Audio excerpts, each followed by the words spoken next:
नमस्कार, आप देख रहे हैं 5 की बात। मैं हूं नगमा। शंघाई सहयोग संगठन यानी एससीओ के विदेश मंत्रियों की आज से 2 दिन की गोवा में बैठक हो रही है। इस बैठक में हिस्सा लेने के लिए बाकी देशों के साथ साथ पाकिस्तान भी आया है। पाकिस्तान के विदेश मंत्री बिलावल भुट्टो जरदारी गोवा पहुंच गए हैं। एससीओ यानी कि शंघाई कोऑपरेशन ऑर्गेनाइजेशन जो है वो 8 देशों का समूह है, लेकिन उसमें 9वां देश अब ईरान भी शामिल हुआ है इसी साल अप्रैल में। इस बैठक में भारत, चीन, रूस, पाकिस्तान, किर्गिस्तान, उज्बेकिस्तान, कजाकिस्तान और ताजिकिस्तान जैसे देश शामिल हैं। एससीओ की सामान्य बैठक के अलावा चीन और रूस के विदेश मंत्रियों के साथ भारत की द्विपक्षीय बातचीत भी हो रही है। भारत के विदेश मंत्री एस जयशंकर रूसी विदेश मंत्री लावरोव से भी द्विपक्षीय बातचीत कर रहे हैं और चीन के विदेश मंत्री से भी।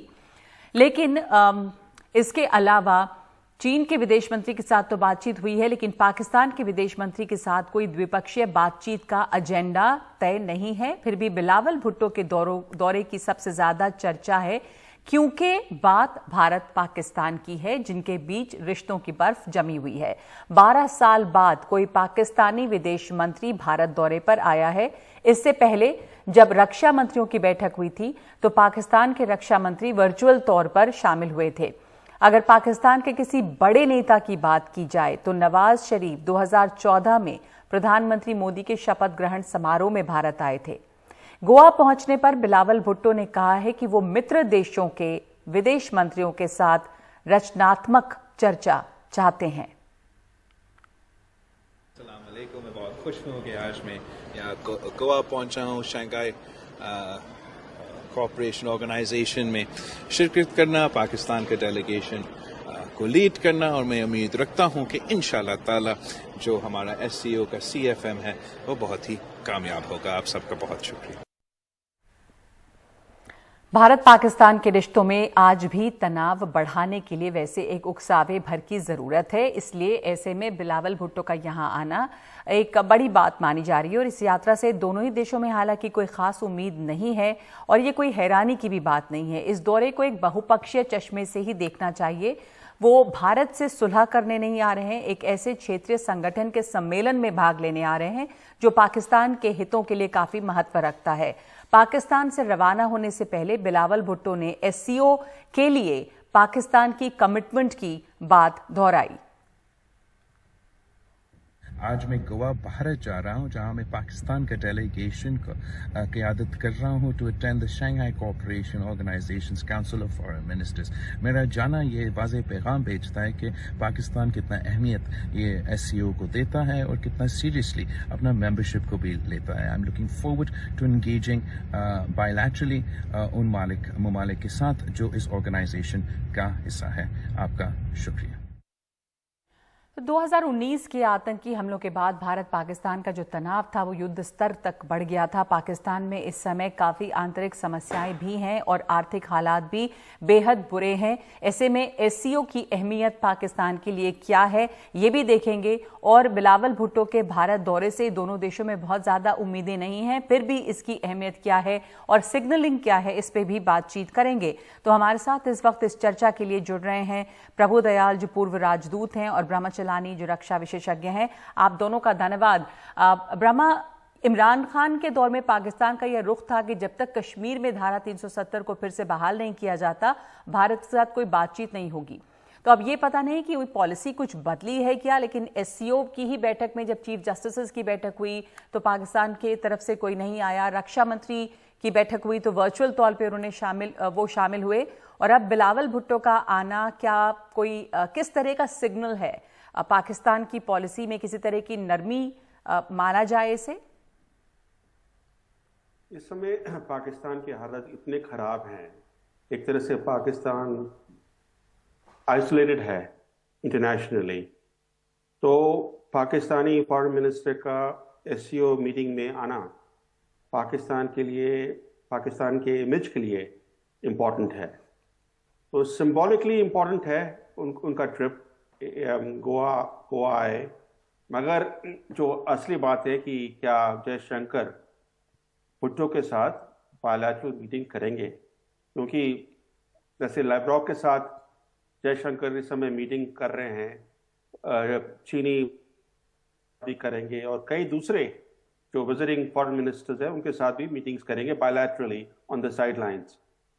क्या वो भुट्टो के साथ भी करेंगे बायलैटरल मीटिंग? क्योंकि अगर वो करते हैं तो एक बहुत ही गलत मैसेज भारत की तरफ से जाएगा, क्योंकि जो रिसेंटली जो बड़ा अटैक हुआ था, टेररिस्ट अटैक पुंछ में, जिसके पीछे जैश ए मोहम्मद का एक लोकल आउटफिट इन्वॉल्व था, इस लोकल आउटफिट ने बल्कि खुलेआम रिस्पॉन्सिबिलिटी क्लेम की है टेररिस्ट अटैक के लिए। तो इस सिचुएशन में अगर जयशंकर भुट्टो के साथ बायलैटरल मीटिंग करते हैं तो इससे गलत मैसेज भारत देगा। पर ये आपको लग रहा है कि ऐसा होगा प्रभुदयाल, क्योंकि ये तो एजेंडा पे नहीं है। रूस के विदेश मंत्री लैवरोव के साथ मीटिंग हो रही है, चीन के विदेश मंत्री के साथ मुलाकात है, और जो साइड लाइन्स में जो बैठकें होती हैं उस पर काफ़ी नज़र रहती है लोगों की। पर ये बात एक तरह से अब तक साफ है कि कोई ऐसी बायलैटरल द्विपक्षीय बात नहीं होनी है। पाकिस्तान की तरफ से भी ये बार बार साफ किया गया है कि ये बिलावल भुट्टो का भारत दौरा नहीं है, वो एक मल्टीलैटरल प्लेटफॉर्म में एससीओ में शिरकत के लिए जा रहे हैं। तो अभी भी ये उम्मीद कुछ रखी जा सकती है? भारत पाकिस्तान की बात है तो कुछ भी हो सकता है। जी, मेरा मानना भी यही है कि बिल्कुल चांसेस नहीं है बायलैटरल मीटिंग के अभी तक। आगे क्या होगा, अगर कोई बदलाव आ जाए मैं नहीं कह सकता, लेकिन जैसा ब्रह्मा जी ने बिल्कुल सही फरमाया कि अगर भारत इस तरह की बायलैटरल मीटिंग के लिए एग्री कर जाता है तो गलत सिग्नल जाएगा, क्योंकि हम पाकिस्तान को ब्लेम कर रहे हैं कि उन्होंने टेररिस्ट अटैक अभी हाल में पुंछ में कराया जिसमें हमारे सैनिक मारे गए। तो इस तरह से बातचीत करने का कोई फायदा ही नहीं है, बल्कि एक गलत तरह का मैसेज जाएगा। मेरे विचार में अभी नहीं लगता कि कोई मीटिंग होगी इस दौरे में बिलावल भुट्टो के, और इस विजिट को सिर्फ एक बहुपक्षीय नजरिए से देखना होगा, मल्टीलैटरल प्रिज्म से देखना होगा, न कि कोई बायलैटरल इशू इसमें देखे जाएंगे। जी, तो एससीओ की इंपॉर्टेंस के साथ मीटिंग अलग है, लेकिन ये मीटिंग नहीं। जी, एससीओ की इंपॉर्टेंस पाकिस्तान के लिए इस वक्त क्या है? कितना जरूरी था पाकिस्तान को इस मंच पे नजर आना? इसके पहले जब बैठक हुई थी रक्षा मंत्रियों की तो वर्चुअली शामिल हुए थे पाकिस्तान के रक्षा मंत्री, और अब यहाँ पर बिलावल भुट्टो आ रहे हैं, फिजिकली यहाँ मौजूद हैं। तो एससीओ के प्लेटफॉर्म की कितनी अहमियत है, कितना महत्व है पाकिस्तान के लिए, अगर हम पाकिस्तान के नजरिए से समझना चाहें तो? ब्रह्मचलानी, भारत तो कई मल्टीलैटरल ग्रुप्स का मेंबर है, मगर पाकिस्तान देखिए कितने मल्टीलैटरल ग्रुप्स का मेंबर है। एक तो ओआईसी का मेंबर है, एससीओ का मेंबर है।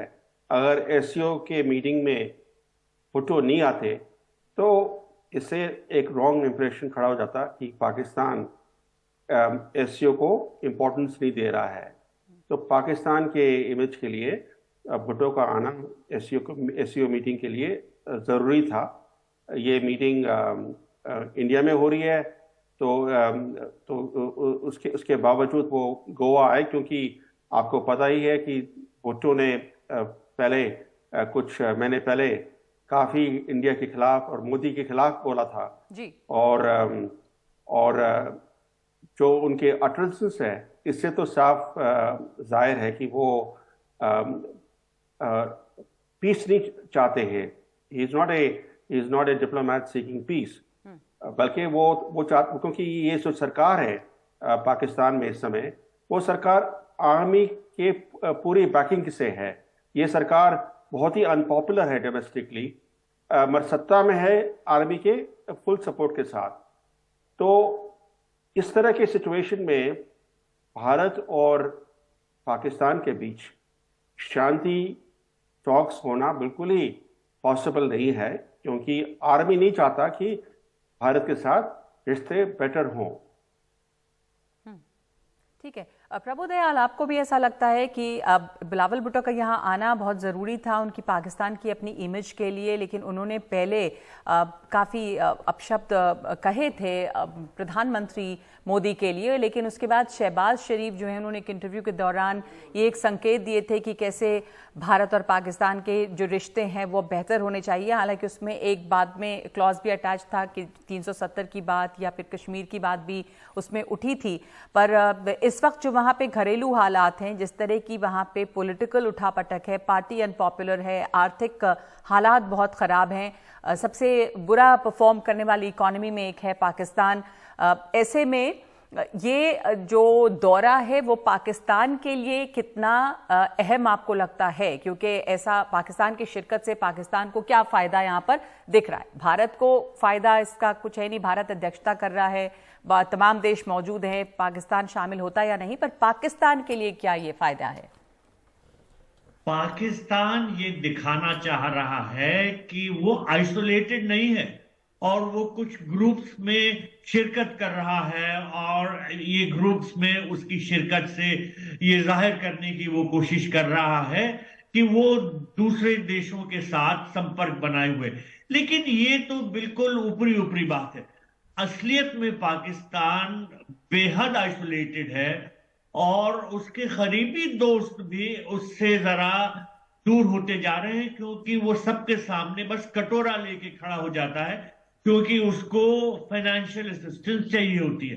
पाकिस्तान ने अपनी इकोनॉमी को और अपनी इंटरनल कंडीशंस को खुद ही बर्बाद करके रखा हुआ है। और हालांकि आपने सही कहा कि शहबाज शरीफ ने कहा था कि भारत के साथ वो चाहते हैं कि रिश्ते अच्छे हो जाएं, लेकिन फिर वो फौरन उस पर वापस हो गए और पाकिस्तानियों ने एक स्टेटमेंट जाहिर किया कि वो पहले कश्मीर का सोल्यूशन होना चाहिए वगैरह वगैरह।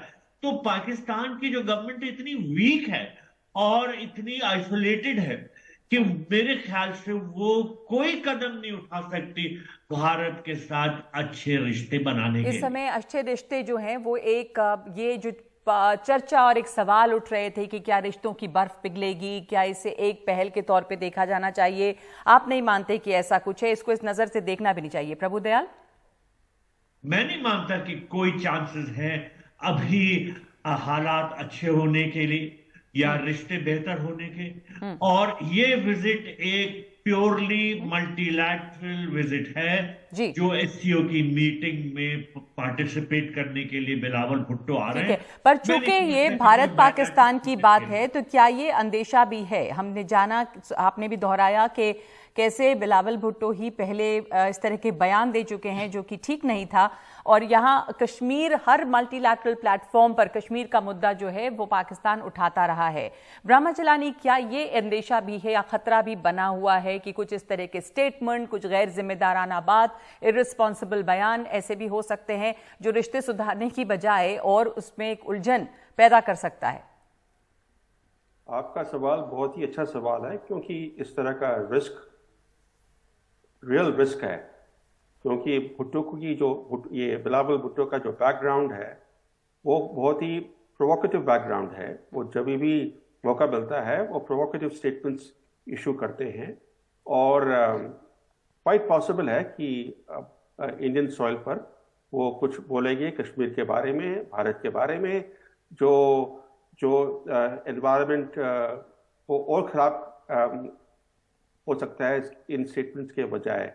तो ये रिस्क तो रियल है, और तभी बायलैटरल मीटिंग इस सिचुएशन में होना बहुत ही मुश्किल है। जी जी, बायलैटरल मीटिंग बहुत मुश्किल है। उल्टे ये खतरा ज़रूर बना हुआ है कि कहीं कुछ इस तरह की बात ना हो जो रिश्तों को और ख़राब करे। दूसरे जो एससीओ में और भी देश, जाहिर है कि फोकस इस समय भारत पाकिस्तान पे हो रहा है बिलावल भुट्टो के आने से, खास करके इंडियन मीडिया में, लेकिन एससीओ की बैठक में दूसरे देश मौजूद हैं। लावरोव यहाँ पर आए हैं, ब्रह्मचलानी, और एक ऐसे समय में जब कल ये हंगामा मचा कि क्रेमलिन के ऊपर ड्रोन गिरे और रूस ने कहा कि वो इसका जवाबी कार्रवाई करने का पूरा हक रखता है और वो हो सकता है, तो यूक्रेन और रूस की स्थिति जो है वो काफ़ी तनावपूर्ण है, तनाव बढ़ सकता है। वैसे में लावरोव का यहाँ पे इस समय दौरा है, तो ये भी मुद्दा आपको लगता है कि कहीं एससीओ के जो ये रीजनल प्लेटफॉर्म है इस पे हावी हो सकता है? बिल्कुल नागमा, क्योंकि इस समय रूस ने अमेरिका को ब्लेम किया है, जो ड्रोन अटैक हुआ था क्रिमिनल पर, उसके पीछे अमेरिका का हाथ है, ये रशिया का क्लेम है। तो इस सिचुएशन में अमेरिका और रशिया के बीच तनाव बढ़ेगा और ये जो यूक्रेन की वॉर है ये बढ़ सकती है, इट कैन स्प्रेड। ये खतरा दूसरे तरीके का भी खतरा है, क्योंकि कुछ समय पहले according to some American analyst कि अमेरिका ने नॉर्वे के मदद के साथ नॉर्थ स्ट्रीम 1 और 2 गैस पाइपलाइंस को उड़ा दिया था। 4 पाइपलाइन से तीन को उड़ा दिया था ये कोवर्ट ऑपरेशन में।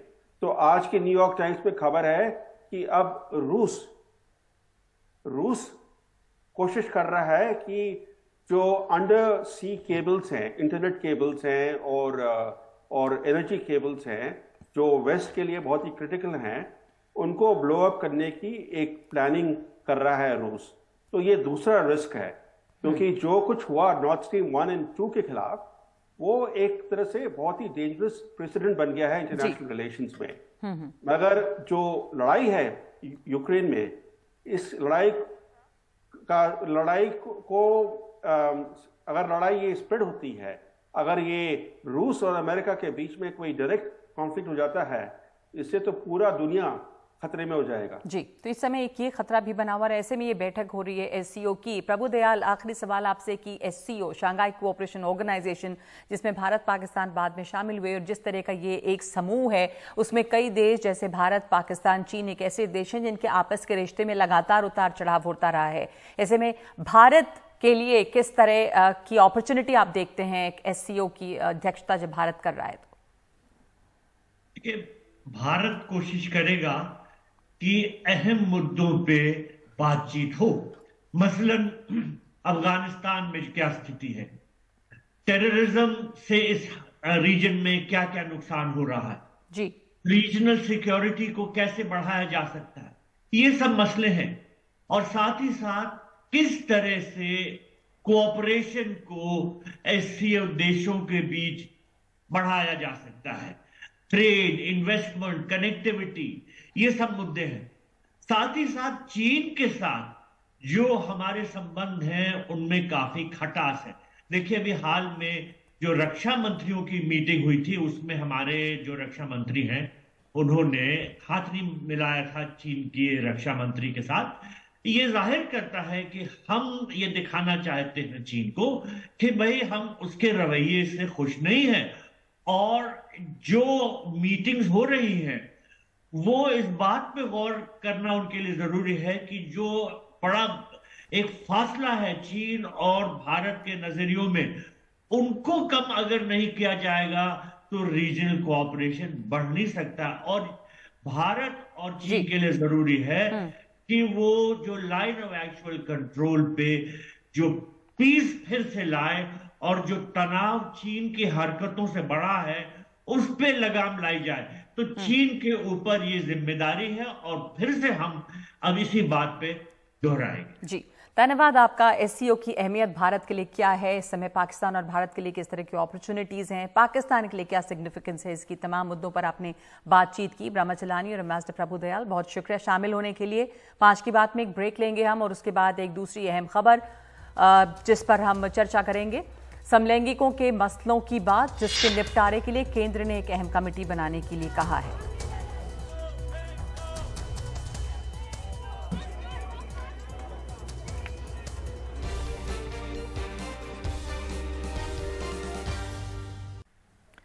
केंद्र सरकार ने सुप्रीम कोर्ट को आश्वासन दिया है कि वो समलैंगिक जोड़ों को बुनियादी सामाजिक सुविधाएं देने के लिए एक समिति का गठन करेगा। कैबिनेट सचिव की अध्यक्षता में प्रस्तावित कमेटी मसले पर प्रशासनिक उपाय सुझाएगी। सॉलिसिटर जनरल तुषार मेहता ने मुख्य न्यायाधीश DY चंद्रचूड़ की अध्यक्षता वाली 5 सदस्यीय पीठ के सामने सरकार का पक्ष रखा। उन्होंने कहा कि मामला मानवीय चिंताओं से जुड़ा है और इस पर प्रशासनिक चर्चा जरूरी है। तुषार मेहता ने यह भी बताया कि इस दिशा में कुछ कदम उठाने के लिए सरकार सकारात्मक है। इसके लिए 1 से ज्यादा मंत्रालयों में तालमेल की जरूरत होगी, और इसीलिए कैबिनेट सचिव की अध्यक्षता में कमेटी गठित की जाएगी। सॉलिसिटर जनरल ने याचिकाकर्ताओं के वकील उन्हें सुझाव दे सकते हैं और अपनी परेशानियों को भी बता सकते हैं, लेकिन एक याचिकाकर्ता के वकील अभिषेक मनु सिंघवी ने प्रशासनिक शब्द के इस्तेमाल पर ही आपत्ति जताई है। उन्होंने कहा है कि याचिकाकर्ता कानून में बदलाव की मांग कर रहे हैं, ऐसे में लीपापोती से काम नहीं चलेगा। तो हमारे साथ इस समय मौजूद हैं रागा डिसिल्वा, जो याचिकाकर्ता हैं, देशरत्न निगम वकील हैं सुप्रीम कोर्ट के। आप दोनों का स्वागत है। सबसे पहले इस कमेटी के बाद पर आपकी प्रतिक्रिया, रागा डिसिल्वा, क्या आप भी इसको लीपापोती मान रहे हैं? हाँ, देखो, thank you for having me Nagma. एक तरफ से मुझे लगता है कि चलो कुछ प्रोग्रेस तो हो रहा है, ऐसे कोई हमारी बात सुन रहा है। मैं लंदन में रहती हूँ, मैंने जब सुबह उठी मैं तो मैंने ये जब न्यूज पढ़ी, मैं कहा चलो कोई तो सुन रहा है हमारी बात। एडमिनिस्ट्रेटिव राइट्स आर इम्पोर्टेंट, जरूरी है बहुत, सोशल राइट्स बहुत जरूरी है, लीगल राइट्स जरूरी है। फिर मुझे लगता है कि क्योंकि हमें ये ब्रेड क्रम्स दे रहे हैं, जैसे रोटी के छोटे छोटे टुकड़े हमको दे रहे हैं। मुझे सारा मेन्यू मुझे चूज करना है, मुझे क्यों ऐसे दे रहे हैं कि बस अपने चॉइस का मेन्यू मुझे दे रहे हैं। I want the entire menu for my self. मुझे लगता है कि 2013 में ट्रांसजेंडर राइट्स के लिए भी ये कमेटी सेटअप की थी, क्या हुआ उसका? पॉलिसीज का क्या हुआ? रिकमेंडेशंस जो दी थी उनका क्या हुआ? मुझे अभी भी पता है, जब मैं बात करती हूँ मेरे फ्रेंड्स से, ट्रांसजेंडर फ्रेंड्स से इंडिया में, कहते हैं कि we don't feel safe, I am not safe at all. तो ये कमिटी, मुझे ऐसा लगता है कि कोई डिस्ट्रैक्शन है कि चलो ये लीगल मैरिज राइट्स नहीं देंगे, थोड़े सारे राइट्स देंगे, but I don't want that. मुझे इक्वालिटी चाहिए, मुझे मैरिज इक्वालिटी चाहिए। आपको नहीं लगता कि इस कमेटी से इस तरह की बातचीत जब होगी तो इससे कोई रास्ता निकल सकता है कि जिस तरह की बात हुई है कि कम से कम जो तमाम लीगल राइट्स हैं वो हासिल हों सेम सेक्स कपल्स को? ये ऐसी उम्मीद है आपको, रागा डिसिल्वा? जैसे मैंने कहा शुरू में कि एक तरफ से लगता है कि चलो कुछ प्रोग्रेस हो रहा है, तो मुझे उम्मीद है, बहुत उम्मीद है, लेकिन मुझे डर लगता है कि ऐसा ना हो कि वो बस हमें थोड़ा थोड़ा कुछ दे दे हमें खुश रखने के लिए, लेकिन जो हमें चाहिए, जो मैरिज इक्वालिटी चाहिए, जो लीगल राइट्स चाहिए, वो कार्पेट के नीचे छुपा दे। उम्मीद तो है, हम उम्मीद तो बहुत रख रहे हैं। तो ये जी देशरत्न निगम, ये जो एक लग रहा है, कहा जा रहा है कि ये जो कमेटी बनाई है इससे एक उम्मीद जगी है, लेकिन ये लगता है कि एक तरह का डिस्ट्रैक्शन है। क्या ये कमेटी बनेगी और उसके बाद में ध्यान कहीं और जाएगा और जो मूल मांगे हैं वो कहीं गायब हो जाएंगी, इस तरह का डर भी है? आपकी टिप्पणी।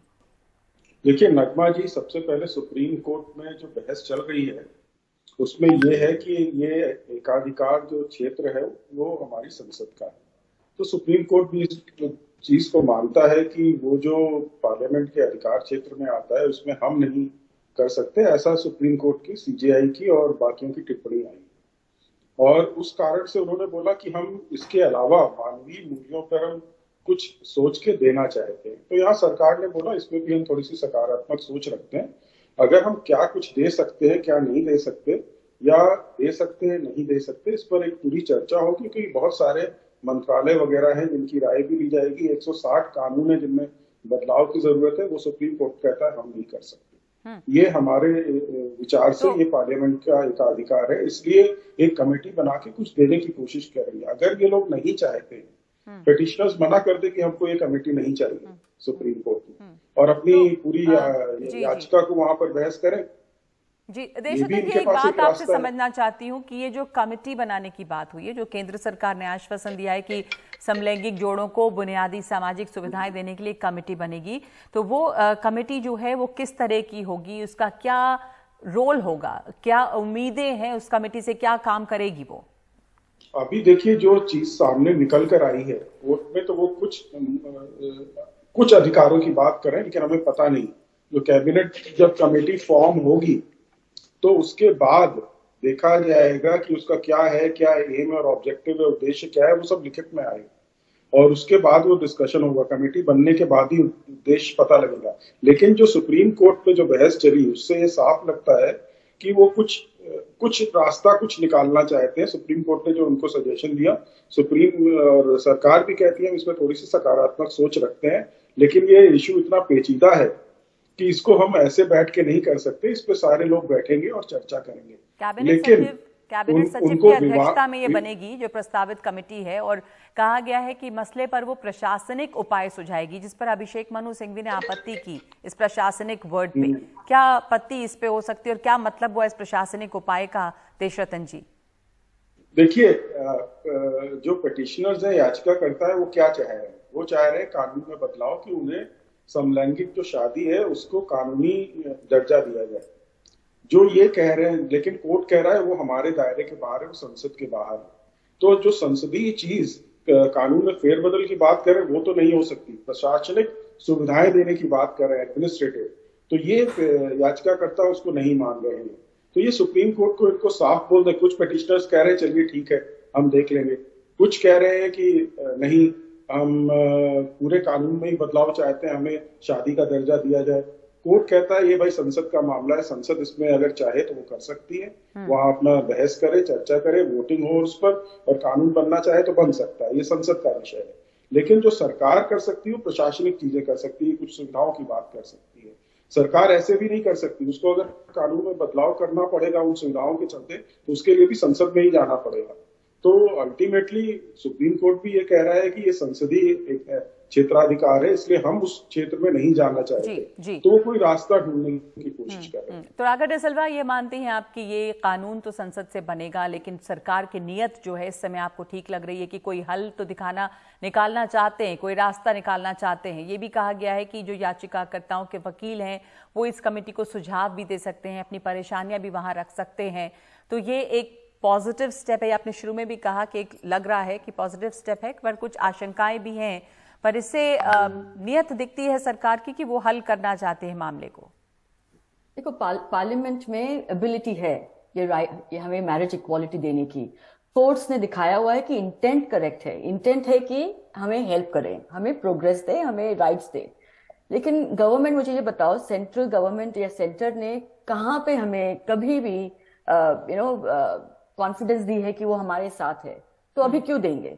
जब ऑपोजिशन हमें बार बार कहती है कि it is against society, it will create havoc in society, हमारे कल्चर के अगेंस्ट है, तो फिर हम उसी के पास जा रहे हैं, कह रहे हैं कि बस अभी हमारे लिए ये राइट्स दे दो, लीगल राइट्स दे दो।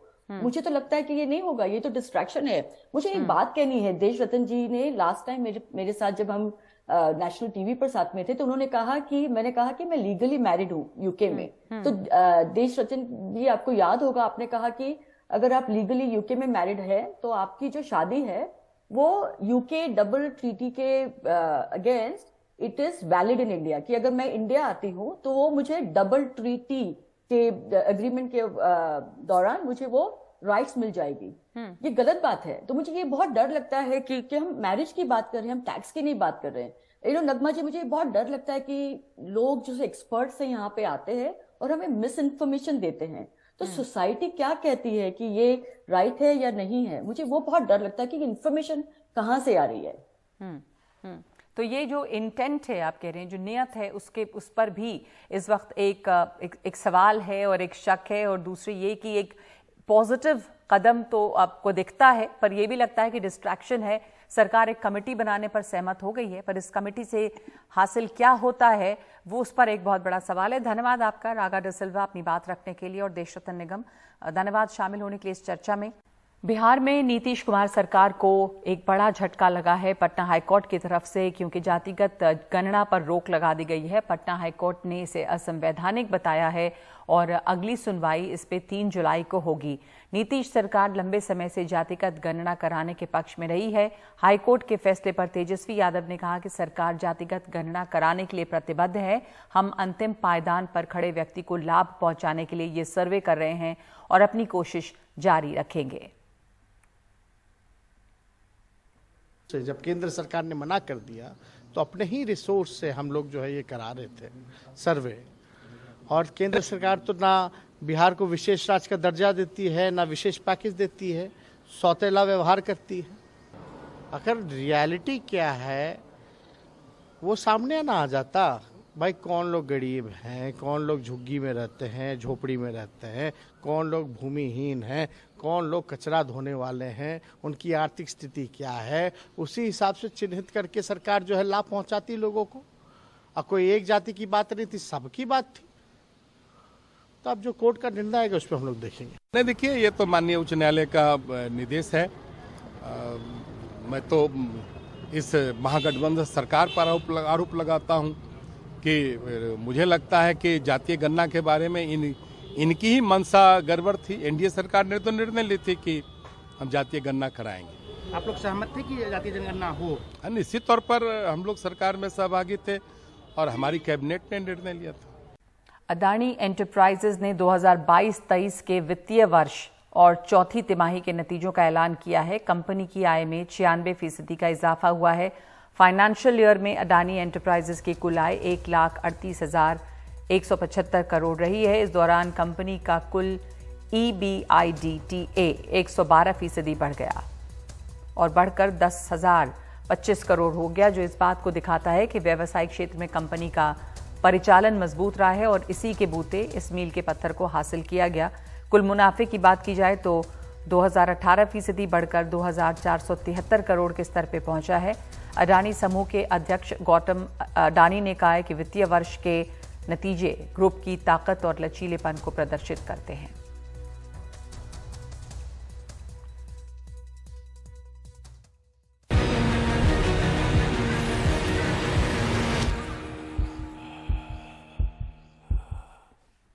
मणिपुर में हिंसा फैली हुई है, लेकिन हिंसा करने वालों पर सख्ती होगी और जरूरत पड़ने पर सभी जिला प्रशासन को देखते ही गोली मारने के आदेश दे दिए गए हैं। इससे पहले ताज़ा हालात पर गृहमंत्री अमित शाह ने मुख्यमंत्री एन बीरेन सिंह से बात की है। मणिपुर के हिंसा प्रभावित इलाकों में सेना ने आज फ्लैग मार्च निकाला। अनुसूचित जनजाति के दर्जे पर कोर्ट के आदेश के बाद आदिवासी समूह विरोध कर रहे हैं। मणिपुर में कानून व्यवस्था बनी रहे, इसके मद्देनजर सेना और असम राइफल्स ने रात भर एक बड़ा राहत अभियान चलाकर 7,500 लोगों को सुरक्षित निकाला है। इम्फाल, चूड़ाचांदपुर और कांगपोकपी में हिंसा भड़कने के बाद बीती रात मणिपुर के 8 जिलों में कर्फ्यू लगा दिया गया है। मणिपुर सरकार ने राज्य में अगले 5 दिनों के लिए मोबाइल इंटरनेट पर रोक लगा दी है। मुख्यमंत्री का कहना है कि हालात से निपटने के लिए सरकार हर संभव कदम उठा रही है और राज्यसभा सांसद मैरी कॉम ने केंद्र और राज्य सरकार से राज्य में शांति बनाए रखने की अपील की है।